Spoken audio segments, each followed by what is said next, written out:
بارش اللہ تعالیٰ کی نعمتوں میں سے ایک نعمت ہے اور اس کا اختیار صرف اللہ ہی کے پاس ہے۔ وہ جب چاہتا ہے اپنے بندوں کو اس نعمت سے نوازتا ہے اور جب چاہتا ہے روک لیتا ہے۔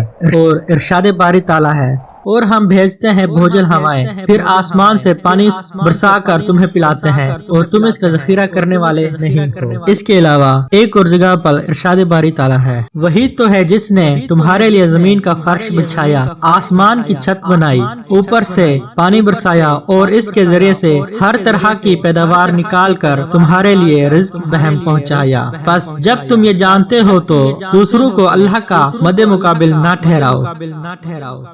دوستو، کیا کبھی آپ نے سوچا کہ جب بارش ہوتی ہے تو پانی کی بوندیں ایک ایک کر کے کیوں آتی ہیں؟ یہ بوندیں بے ترتیب کیوں ہوتی ہیں اور بارش کے بعد مٹی سے خوشبو کیوں آتی ہے؟ جب ہوا میں نمی زیادہ ہو اور درجہ حرارت کم ہو تو پانی کے مالیکیولز توانائی کم ہونے کی وجہ سے ایک دوسرے سے چمٹنے لگتے ہیں، جس سے پانی قطروں کی صورت اختیار کر لیتے ہیں، اور جب قطرے بڑے ہو جائیں کہ ہوا کا بوجھ نہ سہ سکیں تو پھر یہ زمین کی طرف گرنے لگتے ہیں، اور اسی عمل کو بارش کہتے ہیں۔ آپ نے دیکھا ہوگا کہ بارش کے قطرے زمین پر ایک ترتیب سے نہیں گرتے بلکہ مکمل طور پر بے ترتیب ہوتے ہیں۔ آپ نے دیکھا ہوگا کہ بارش کے قطرے بے ہنگم انداز میں گرتے ہیں، کوئی قطرہ کہیں گرتا ہے تو کوئی قطرہ کہیں۔ اگر پانی کی بوندیں ترتیب سے گریں تو دوبارہ اسی جگہ پر گریں گی جہاں پہلے گریں تھی، لیکن ایسا نہیں ہوتا۔ بارش کے قطرے کوئی کہیں گرتے ہیں اور کوئی کہیں، اور دیکھتے ہی دیکھتے ساری زمین پانی سے تر ہو جاتی ہے اور کوئی جگہ خشک نہیں رہتی۔ تجربات سے یہ بات واضح ہوتی ہے کہ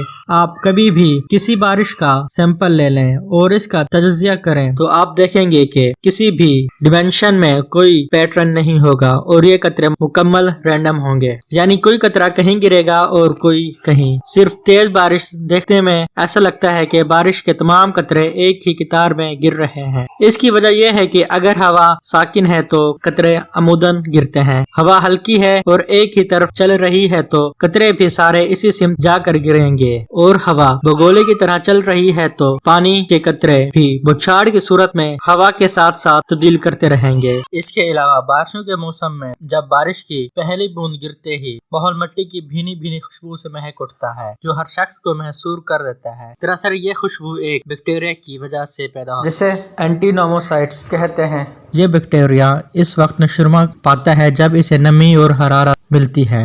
جب زمین کی مٹی خشک ہوتی ہے تو یہ غیر فعال ہوتے ہیں اور بارش کے ساتھ ہی یہ ایکٹیو ہو جاتے ہیں۔ یہ چھوٹی اور ہلکی جسامت کے ہوتے ہیں، بارش کا پانی اور ہوا اسے فضا میں اچھال دیتے ہیں، اس کے بعد یہ مکمل طور پر فضا میں پھیل جاتے ہیں اور نم ہوا کی وجہ سے اس کی بھینی خوشبو محسوس ہوتی ہے۔ کیونکہ یہ عمل صرف بارشوں میں ہی سر انجام پاتا ہے تو ہم اسے بارشوں سے منسوب کر دیتے ہیں۔